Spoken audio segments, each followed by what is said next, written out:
This episode is supported by Movember, the leading charity changing the face of men's health.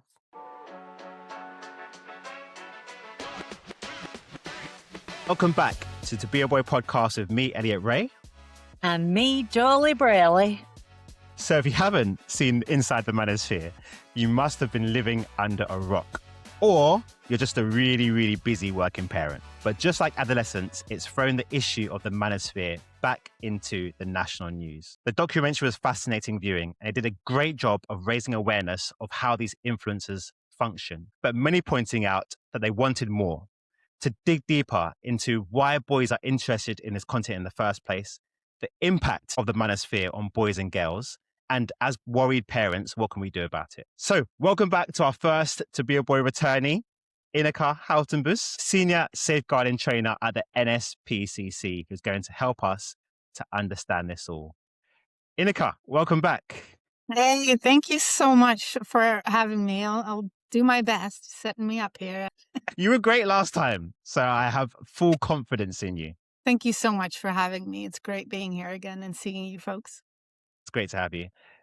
So the documentary, it's been the talk of the town. What did you think about it from a personal and professional perspective? What were your reflections? I didn't know who a lot of the people in it were. Some of them kind of look familiar, but I kind of found it very eye-opening from the point of view of how entrenched those thoughts were and how important those thoughts were, more so to their visibility on the sites rather than what they actually truly believed. I think one of them even said something like, you know, I don't really care what you think about what I'm saying.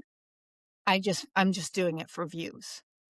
And that kind of threw me a little bit, because I was really kind of the belief that this was something they staunchly believed in. And I think some of them do. But I think it is about that whole concept of rage baiting. And he explained it, I think, very well. Like, the more extreme I am, the more views I'm going to get, the more money I'm going to make.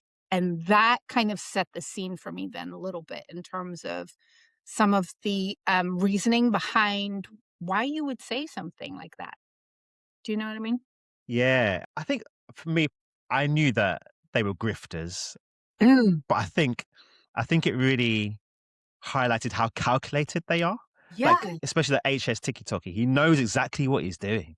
exactly. Whether he believes it or not, he knows I say these things, kids are going to watch, they're going to buy my investment program, I'm going to make more money. I don't really care the impact. And that's life. We live in a capitalist world. I'm making my money. I care about myself. And I think that was an eye-opener for everyone. And it was sickening, really sickening. Yeah.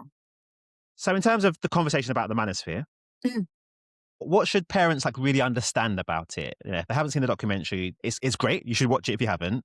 Definitely. But I think a lot of people go away with a lot of questions, maybe more than answers. What would you say parents should understand away from just the documentary and the sensational news about it? At its core, what should parents understand about the manosphere? I think they need to understand a couple of different things. It fills a void for boys who are trying to figure out who am I, right? Which they're supposed to do, as teenagers. Who am I? Where do I fit in the world? All that kind of stuff. I think it's important to be aware that boys don't necessarily look for this stuff or necessarily search for somebody because they have certain ideas. Somebody might be funny, somebody might be a bit, testing the boundaries a little bit, which resonates with young people because that's the phase in their life. It's what they're supposed to do. So they might think it's kind of funny, but it's also that boys don't necessarily go searching for this content, and that very often it hides behind content that really feeds into insecurities for anybody, right? How do I look? Gym bros, healthy eating, being positive about yourself. These messages hide in those algorithms very often. So if you're a kid and you're just online and you don't really know how an algorithm works and you're like, yeah, I want to get a little bit buffer, I want to go to the gym, it's really easy now to fall into this kind of content because they're very closely linked. And I think that's a really important nuance to understand around this concept. And that's the worrying thing, isn't it? It's not like all kids are going out looking for this and searching these guys. They're just online They're looking at, how to make money, start a business, health and fitness, and this gets promoted to them. What do we know about how common the content is?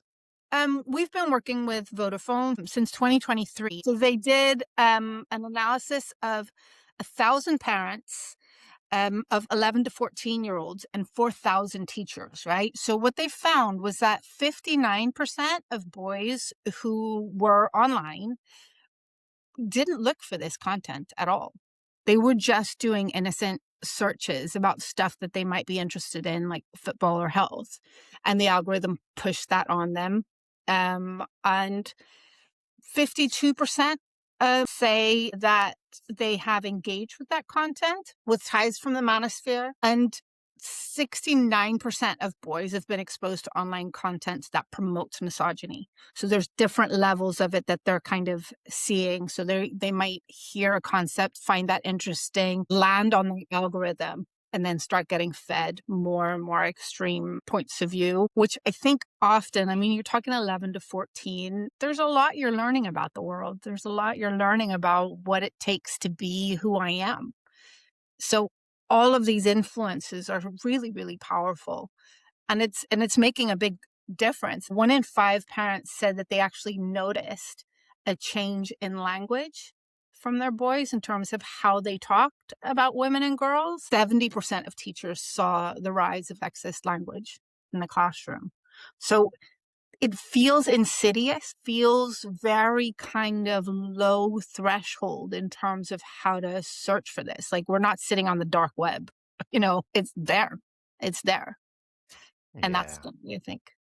And that's important because I feel like there have been some people who have tried to downplay the influence of the manosphere of like, oh, we can't blame it all on that. And of course, there's many issues as to why we are here and why misogyny and sexism is in the increase. But the manosphere is real and our kids are seeing it. Not all of our kids, but a lot of our kids are seeing it. And it's not always their fault. They go on online, the messages and the content is getting fed to them. They're seeing it and it's influencing how they are thinking. And so I think we all have to like be aware of what's going on. Even if you think your kid is a good kid who isn't looking at that content, they're probably seeing it from their friends. I was talking to a parent the other day and they were saying that the teacher in their school, a woman, was getting the homework given to them by some of the boys. And at the bottom was, oh, miss, can you make me a sandwich at lunchtime? When they handed their when they handed their homework in. And they're seeing just this rise of these young boys that are like 12 years old, just disrespecting their female teachers and like asking them to make them lunch and stuff like that. And it's ridiculous. So I think, yeah, we need to be aware of how widespread this is. And I think one thing that the documentary didn't do, which I was personally a bit disappointed by, was talk about the impact this is having on boys and on girls in terms of the increase of violence against women and girls, but also the harmful impacts on boys as well. So can you talk a little bit about the impacts? Like, how does this manifest in regards to our boys and girls, their behavior, their outcomes? Well, I mean, at the very core, I think, it puts women and girls in danger. It puts them at risk. And I think they know that. So they're starting to change their behavior, which is not what we want, because we want everybody to experience the world in all of its glory, right? You don't want kids to be scared of being themselves. But I think even boys who don't necessarily subscribe to this thinking feel pressure, because it is very kind of alpha male driven. It is very kind of driven around, I'm a tough guy. So it's hard to kind of go against that a little bit. So even if they're not into it, it's difficult to get themselves out of that thinking. So it impacts on both, and we see, the violence against women and girls is at epidemic levels. And we have to recognize that that's coming from somewhere, and that has to be challenged in a way that allows for learning, right? But I think one of the things that they were saying is that there's also an intersection of the degradation, if you know what I mean. It's not just misogynist. It's often also linked to racism or anti-Semitism. So there's deeper kind of concepts coming through what we think of as misogyny that are actually linking to a lot more different types of radicalization. And that's a very slippery slope. I think that I find that really interesting that you say girls are adapting their behavior because they intrinsically know in their DNA that they're becoming less safe. And we know that girls are more likely now to say that they should do as they are told. You know, if a man tells them to do something, they should do as they are told by a man than perhaps our generation were. And that, you know, I've been wondering where that was coming from. Obviously, they are also exposed to this content online where women should know their place and their places in the home and they should be making babies and shutting up. But my experience of girls, younger girls, is that they behave much more powerfully than I did when I was younger. Yet the data is showing that actually they're behaving in a much more deferent way to men and male behavior. And that's so interesting that you say it comes from a place of knowing deep down that actually you're less safe now in this new world. Yeah. Yeah.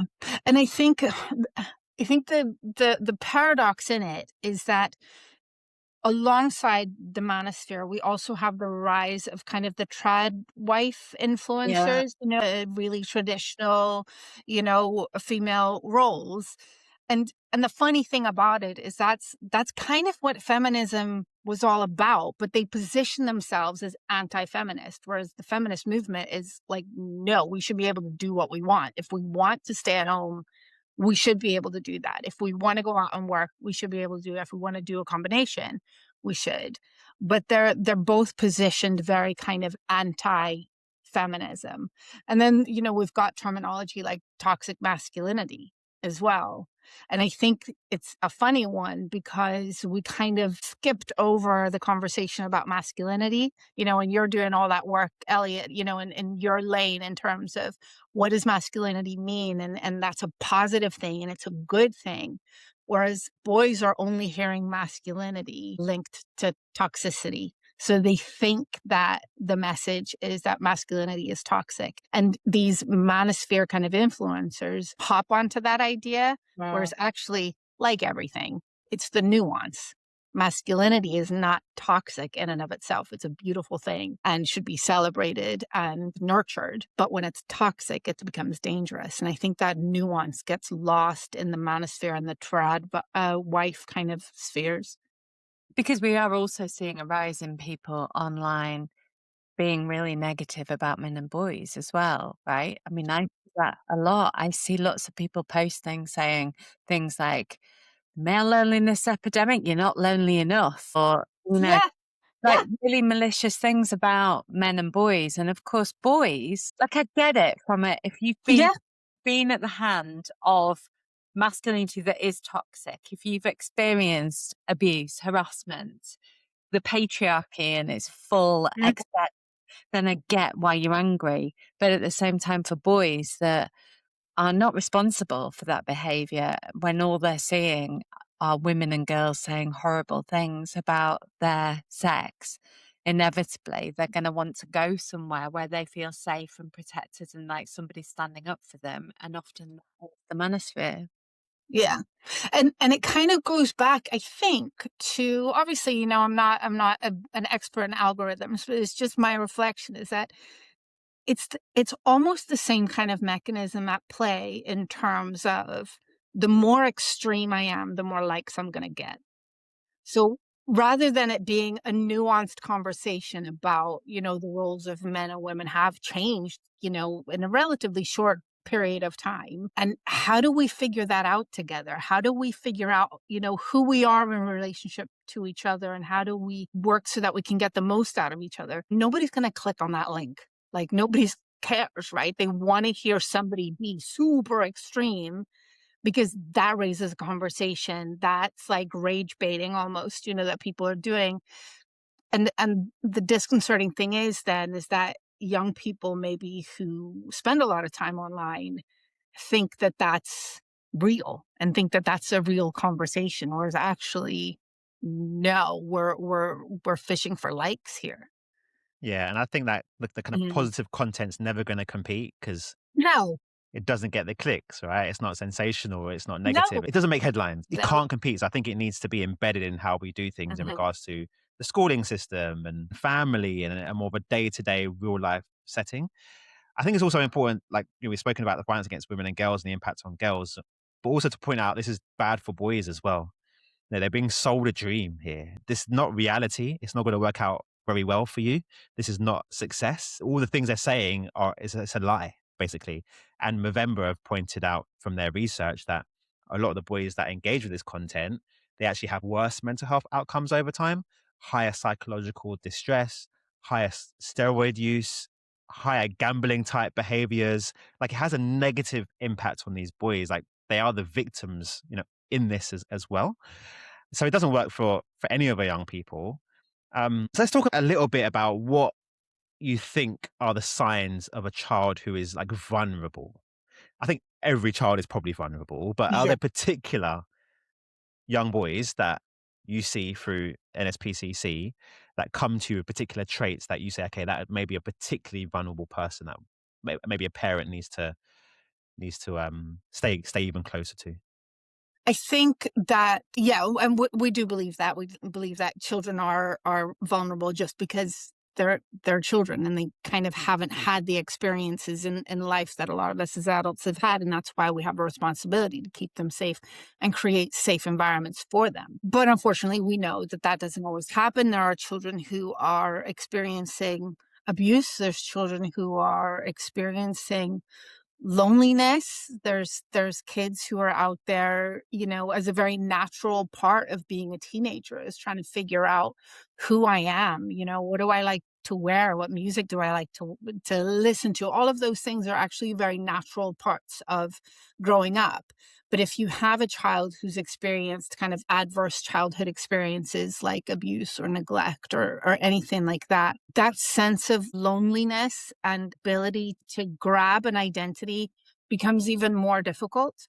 And that's exactly where these people then fall in, because this kid's potentially not having anyone give them a good example.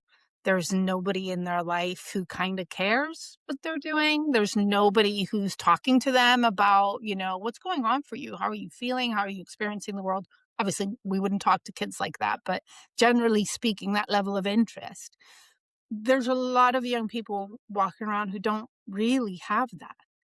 And I think I said it the last time, that I was on here as well. If we don't talk to children and young people about some of these issues, the internet will. Yeah. And so we have to be there as almost a counterbalance, So I hear what you're saying. What are you looking at? What does that mean to you? How are you interpreting that in terms of your relationships towards other people? They're really complex questions that we have to educate ourselves to be able to ask kids, because that's not necessarily how we were raised. I mean, I'm a kid of the 70s. Do you remember? You're like, go outside. You cannot come back home, because once you were home, that was it. You couldn't go outside again, right? It's not how we grew The up. good old days. They were the good days. Can we go back, Yeah. please? And nobody could take a picture of you doing anything goofy. Like, if you weren't there, it never happened. There's a lot there that it's not just, children who've been born into this online world. And a lot of us have had to adjust to the online world. But ultimately, just as it would have been our responsibility to make sure that we told our kids, don't go down to that neighborhood. Everybody knows that neighborhood is bad news, right? That's how we grew up.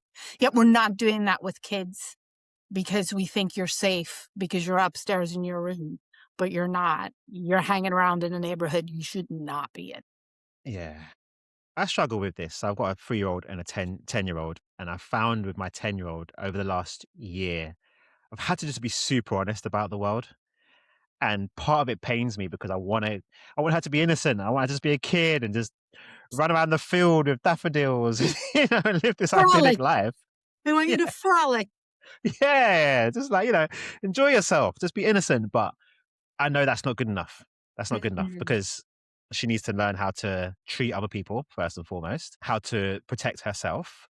But also now we have this new thing, smartphones and social media, that is giving her and will be giving her through means, friendships, phones, etc., content that is harmful. And so I need to be, and my wife, we need to be, as you say, another voice. That's hard though for parents, isn't So it? Like, it's tricky, right? To get into that mindset of, I've got a 9-year-old, I have to have a conversation about sexism and misogyny and racism and all these big adult topics. Like, how do parents get into the mind frame of doing that when you weren't used to that from growing up yourself?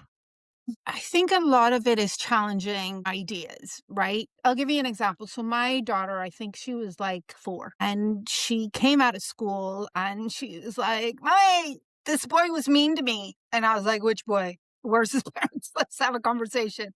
But the teacher was like, "Oh, well, when a boy's mean to you, it just means he likes you."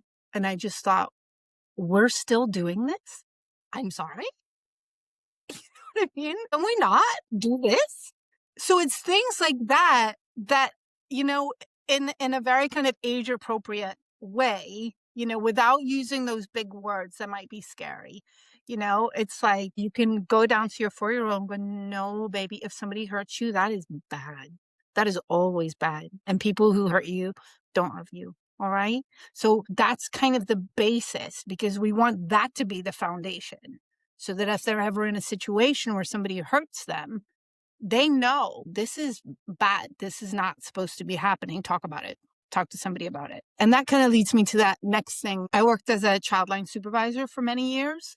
And what I found really interesting was that a lot of kids would say, "I love my parents. They're amazing parents, but I can't talk to them about what's going on for me." Right? And we would be like, "Hey, help me understand that. What is that about?"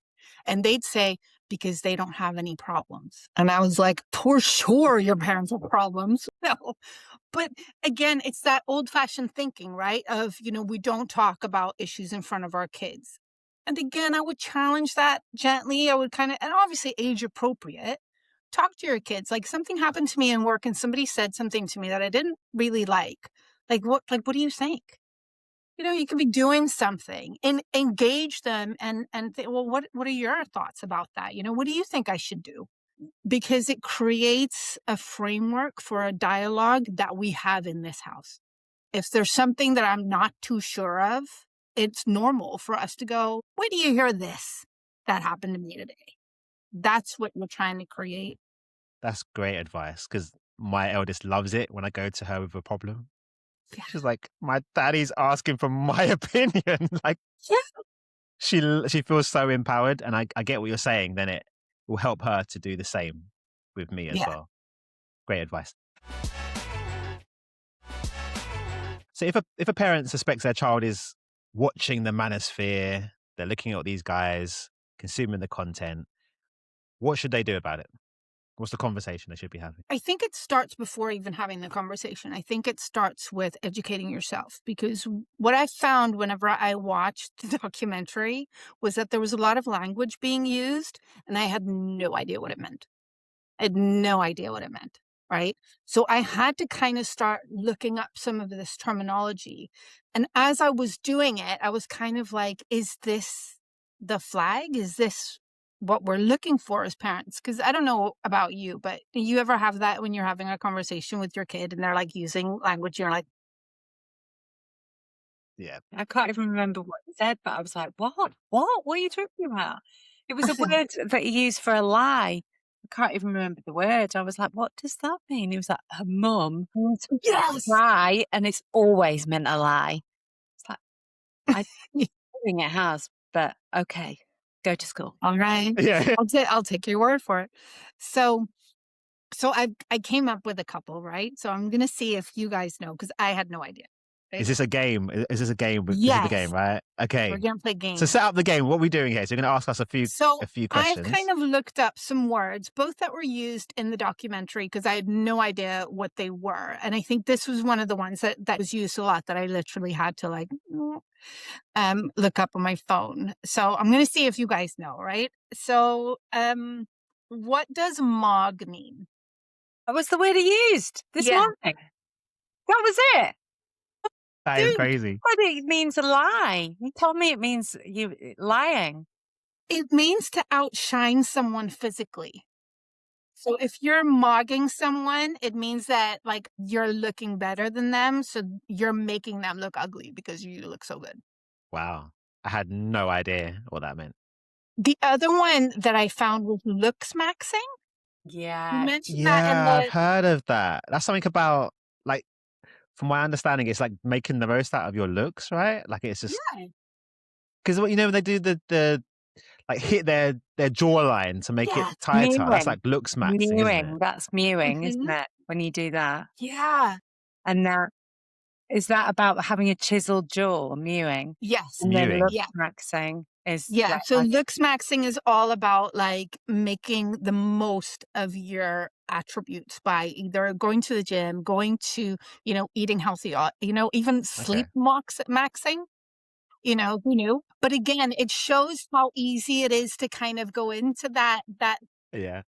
that atmosphere because like I'm not sleeping too well, so now I'm looking for tips and all of a sudden now I'm talking about Yeah. looks maxing, right? It's so quick, the loop. get my kids to go to bed on time. I just call it sleep maxing, and then they might go. That's you. I'm sleep maxing. All my kids are out cold. 8 o'clock. Come on, kids, you need to sleep max. I feel like I start sleep maxing. I need to go start going to bed early. What was the other one he used? Oh, yes. So, you know how they talk about the red pill and the blue pill? I wasn't sure, even though I love The Matrix, totally into it, love it. I couldn't remember. But there's also a black pill. Yeah. Yeah. So the red pill, right, is the one I think that Neo is given in the movie. And that's where you adopt the belief that society hides the truth from you, Yeah. right? And then the blue pill is that you remain unaware. Yeah. We're blue pilled, right? Yes, 100%, obviously. So, and then the black pill is that attractiveness is biologically fixed. So if you're inferior, you're just going to be inferior. That's it. There's nothing you can do about it. Oh, The interesting. I hell? don't think I knew that different. I knew that red pill meant that you can see the world for what it really is. That Yeah. you are like you have the insight, and you are not pretending anymore. And this is you finally had the blindfold lifted and can see everything as it is. I didn't realize black pilled was about that. There's the hierarchy, and you can't break out of that hierarchy. Yeah. And that goes into the incel thing, right? The involuntary celibate Yeah. movement, which is super, super dangerous and very, very dark. But one of the things that I found as well in it is that concept of the because I think at one point, what did he called him a soy boy? I think he called Sweet boy. Louis a soy boy, and I was like, obviously, it's not a good thing. But what does it mean? So it is a feminized insult used to mock men who are perceived as weak. Because like you don't eat meat. You're like a vegan. So therefore you like They hadn't made that link. soy boy, I suppose. Yeah, I don't. Yeah. So Interesting. yeah. So it's so interesting because there was so much language that they used within that atmosphere. And one of the men in the documentary was also talking about that concept of alpha and beta, right? I'm the alpha. And it's really interesting because I am a little bit of an animal kingdom nerd and I love wolves. And I was like, I thought that wasn't like a thing. So again, I dug a little bit deeper into that. And the whole concept of the alpha and the beta came from a research study that was done in like the 70s. Yeah, 1970. But they observed wolves in captivity and saw that the wolves that were in captivity would fight for dominance. Mm-hmm. And he based his theory on that and then realized his mistake and then spent the rest of his career trying to say there is no such thing as alpha and beta because wolves are just led by elders. So the elders teach the children where to find the food, how to hunt, and they lead.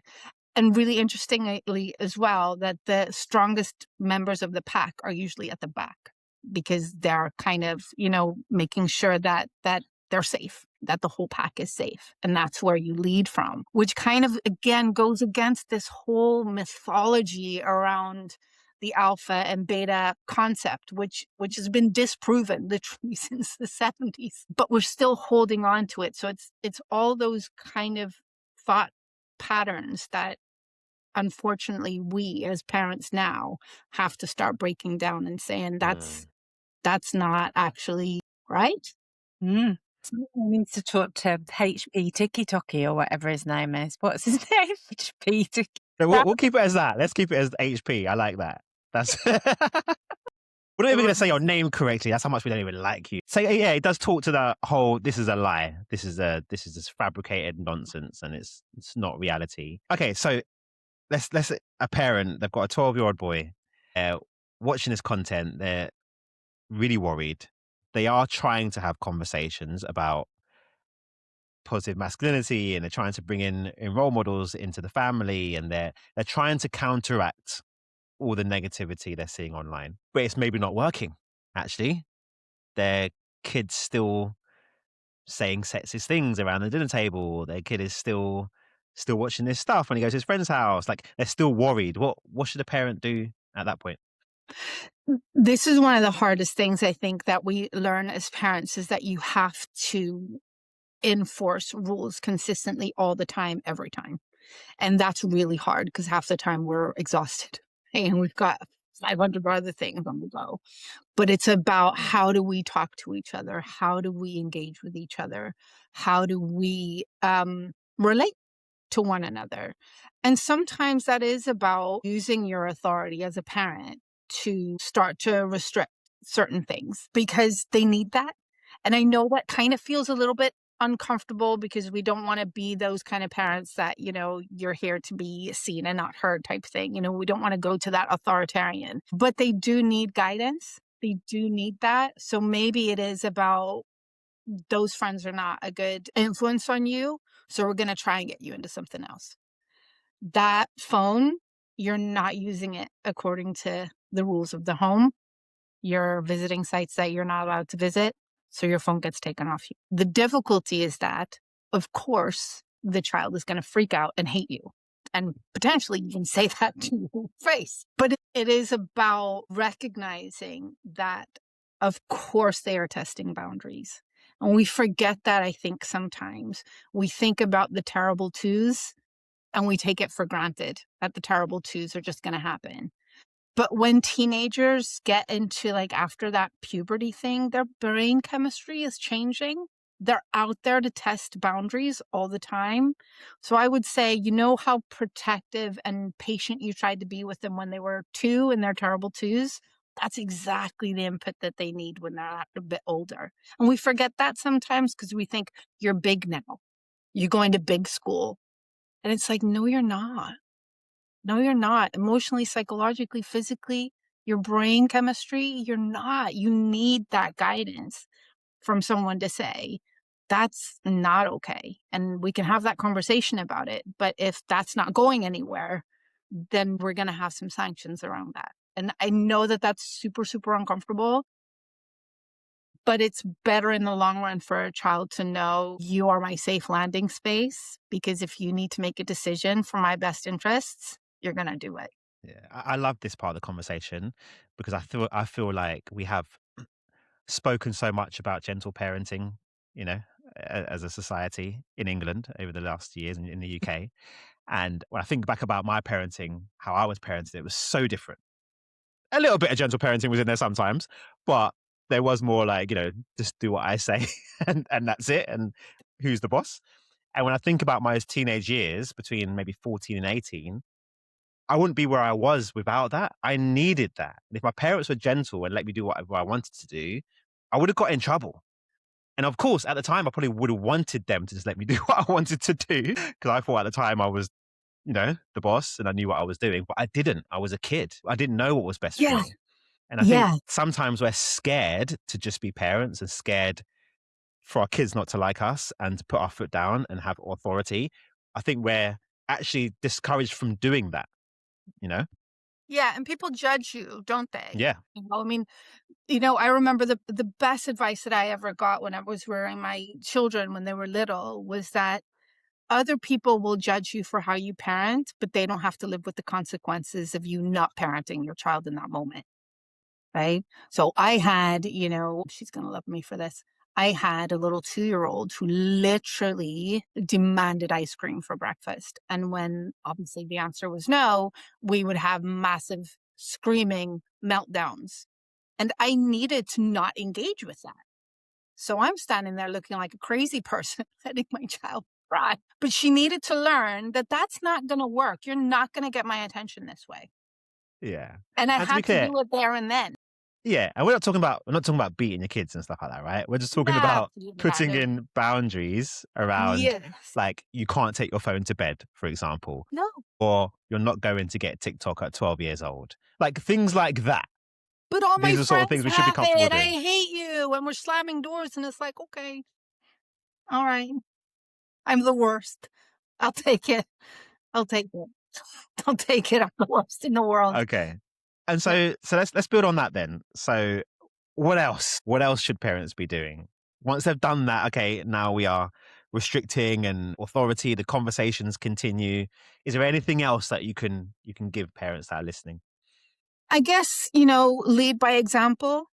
Kids learn more by what they see happening than what you tell them. So if they see you behave in a certain way or see you talk in a certain way, they're going to pick up on that and actually promote healthy masculinity, because there is a lot of content online as well that promotes healthy masculinity, the stuff that you're doing. And we've got like Dope Black Dads. There is a lot of really positive masculinity out there. So again, when I'm talking about doing a little bit of research, it's about finding those websites and talking to your child about maybe look at this instead. Maybe we can learn from this instead, and then follow through with that.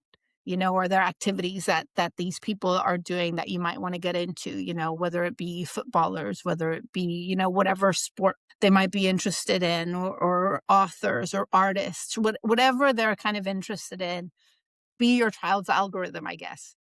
Don't rely on the internet's algorithm. You be the child's algorithm to say, this is the kind of content I want you to watch and learn from. Movember, I think, are doing a project on this. They're looking for creators who are going to do videos and content that is about positive masculinity. I'm not sure how far down the road they are with it, but I know that they are investing in that, and creators that do promote really positive masculinity.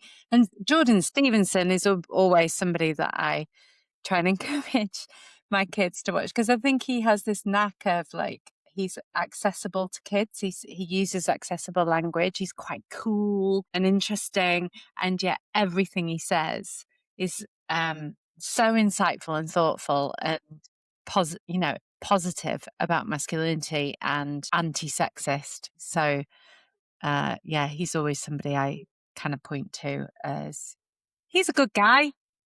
Watch him. Yeah. Thank you so much for this. It's been incredible. How can parents access the NSPCC? What resources, support do you offer? So we have loads of resources around internet safety, but also a misogyny masterclass that you can access on NSPCC Learning. Just, use whatever search engine you're using and stick that in there. We also, as I was saying earlier, so we've done a whole bunch of webinars in partnership with Vodafone, and they're all free.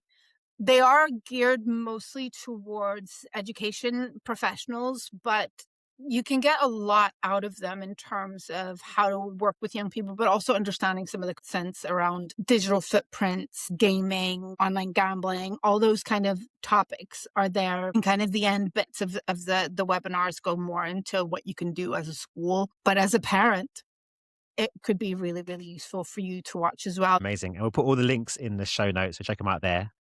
So let's end with some hope. It's been a great conversation, but obviously a difficult one, right? And we're all worried and a bit stressed about this. So let's end with some hope. Give us some hope. What are you seeing that helps you feel like this is going to get better in the future? I think we see the internet sometimes as an enemy and a danger, but we created the internet, right? Society created the internet. So we have the power as well to create kind of the antidote. to a lot of this, whether that be, you know, in our personal relationships with children and young people in terms of how we talk to them, how we support them, how we teach and guide them and nurture their spirit, but also what we point them to in terms of good inputs from positive role models around the world. And I think young people are really resilient. They're really smart. They're so rooted in a lot of ways in goodness and fairness. And, you know, they're changing the landscape of the working world in terms of their expectations of how they're treated. So I think there's so much to be said for how young people of today are going to be changing the world. I think we can't just let them do that on their own and figuring it out on their own. And I think they need us to support them and help them and be role models for them in that process. Beautiful. Poetic, some would say. Ineke, our first returner, second time around. Thanks for coming back. Thanks for being here. My pleasure and my joy. Thank you so much. It was so great to see you guys again. Thank you so much. Thank you. See you, everyone.